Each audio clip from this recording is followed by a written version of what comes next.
तो मैं रमज़ान जानी को दावत देने लगा हूँ, तशरीफ़ लाएं, यहाँ पर आपकी दस्तारबंदी की जाएगी। और आप सबसे गुजारिश करता हूँ कि जितनी भरपूर दाद बनती है वो दाद दीजिए।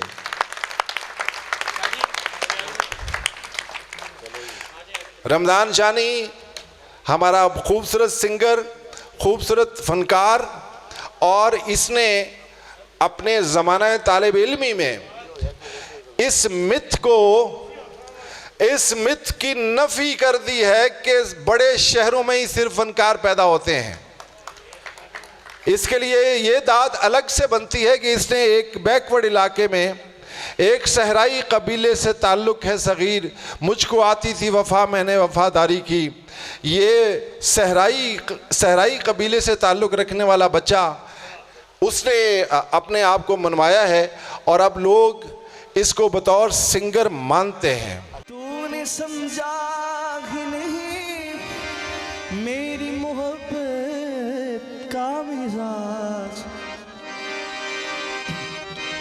तूने समझा ही नहीं मेरी मोहब्बत का मिजाज।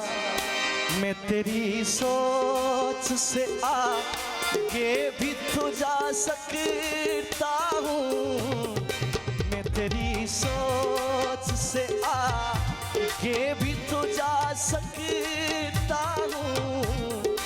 तुमने समझा ही नहीं मेरी मोहब्बत का मिजाज। मैं तेरी सोच से आगे भी तो जा सकता हूँ, मैं तेरी सोच से आगे भी तो जा सकता